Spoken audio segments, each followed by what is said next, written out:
Hey there guys, I am Yeldo, and in today's video, I will show and explain to you about mixed bus processing and kung ano ang mga plugins na ginagamit ko for mixed bus. But before we get into our topic, please do consider subscribing to this channel and hit that bell so you will get notified when new videos come out. Tinatry ko mag-upload every Sunday evening once a week. And if meron kayong mga ideas for my future videos and you want to let me know about what it is, just leave a comment or you can email me at mixedbyyeldo@gmail.com. Also, links for my socials is in the description below. Alright, so let's get started.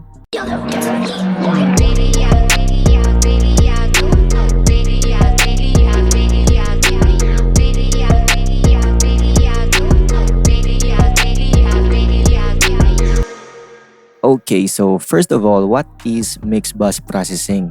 So basically, ito ay parang pre-mastering. And what do I mean ba when I say pre-mastering? This process kasi will affect the whole mix. Instead na i-adjust mo individually yung mga tracks mo just like inserting an EQ, compression, and saturation. Also, a mix bus is where all those combined tracks are routed and merged together para you can work on them as a single unit. So, the very key sa mix bus processing is dapat gentle lang kasi it will affect the whole mix, so do not overdo this process.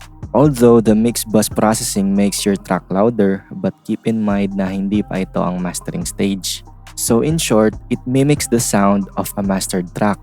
And pag nagmi-mix ako, I want to make it sound finished kasi ayoko na masyado mag-rely sa mastering to do the heavy task adjustments to the track. And now I will show you my mix bus processing chain. So this is with it na naka-engaged, and then I will show you without.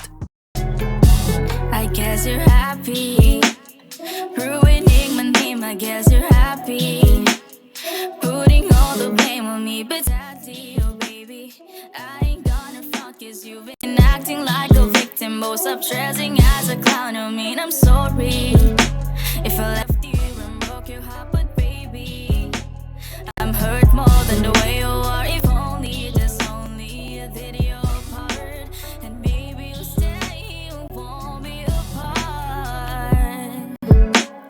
After we did everything right.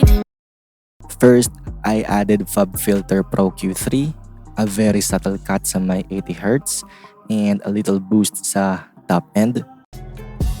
I guess you're happy, ruining my name. I guess you're happy. Then the Mag EQ4, nag-add ako ng little 10K airband. I guess you're happy, ruining my name. I guess you're happy. And then a multiband by Fab Filter, very simple and subtle. So para sa akin, they tighten things up in a very nice way. I guess you're happy, ruining my name. I guess you're happy, putting all the blame on me, but sadly, oh baby. Next is API 2500. So dito, it's adding 3 dB of gain, tas not so hard sa compression. I guess you're happy, ruining my name. I guess you're happy, putting all the blame on me, but sadly, oh baby. Next up is J37. This one adds a subtle warmth sa track. Again, it's very subtle.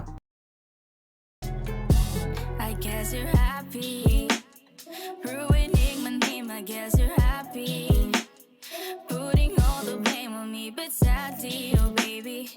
The next one is Oxford Limiter. I just used the enhanced curve para mag-add ng konting brightness and sparkle sa track.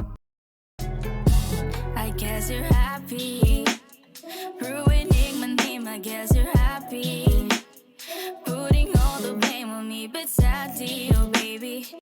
Next is another limiter. It's called Oxford Inflator. So this adds an apparent loudness kasi pinupush niya yung bottom end para maging beefy yung sound. But just be careful not to overdo it.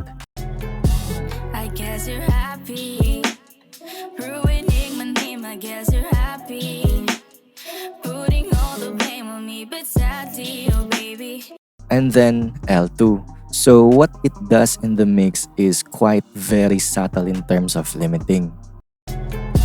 I guess you're happy. Ruining my name, I guess you're happy. Putting all the blame on me, but sadly, oh baby, So the last in the mix bus chain is Fab Filter L2.